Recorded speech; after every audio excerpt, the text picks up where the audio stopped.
I first came to India in 2008, and I was one of those scared white people who are afraid of getting dengue, malaria, or dying of dehydration. This is why in London I bought a little contraption, which is a sterilizing pen, which I thought it was going to save my life with the ultraviolet rays, kill all the bacteria and save me from being dehydrated. Of course, it was completely ridiculous because I soon realized that in India you can find water pretty much everywhere, of course. But this was one of the many misconceptions I had when I came here. I came looking for answers, and I came to do yoga, Ashtanga in Mysore, discover Ayurvedic medicine in Kerala, and then to walk the production of the barefoot 14 kilometers around the holy mountain of Arunachala. I was looking for spiritual answers, for existential answers, and instead India had a surprise for me, because here I found an answer that I wasn't looking for, which is I found love, because I met the woman I fell in love with, and then eventually I married, and who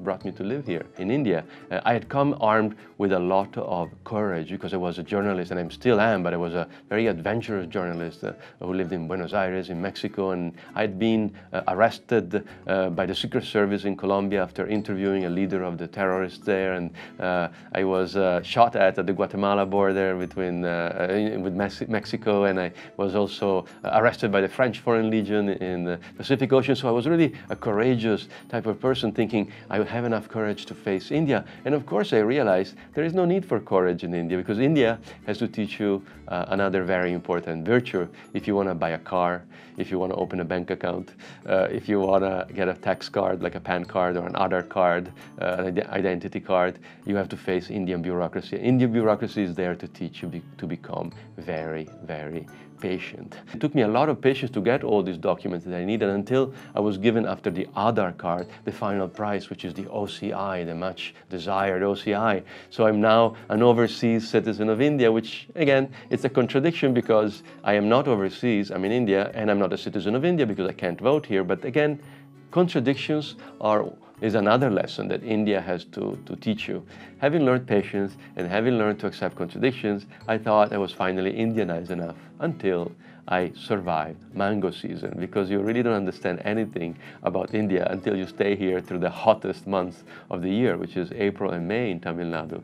This is when you start feeling the sun burning a hole into your head and remixing up your brain and giving your new Indian mind. After mango season, I met someone at the Madras Cricket Club who told me, I know what you are now, I can see it, you are a reverse coconut.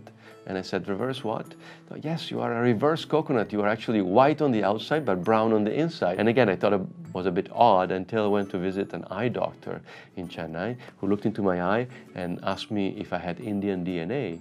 And I said, no. I mean, sister did a DNA test. It looks like we're 5% Irish, which explains why I like Guinness beer, probably. No, we didn't find any Indian DNA. And he goes, well, it's very strange, because you have the kind of eyes that if I had not known you were a whitey, I would have sworn you were Indian, because only Indians have this iris. So I thought with my new Indian eyes, I would tell the story of my 10 years in India from 2008 to 2018, of what I've learned here about bribing cops and bribing the villagers who have built a temple next to the house on the beach where I live with my wife now. So this is what Mappillai is, a son-in-law in India who slowly Indianizes without understanding India, because it can't be understood, while India slowly westernizes.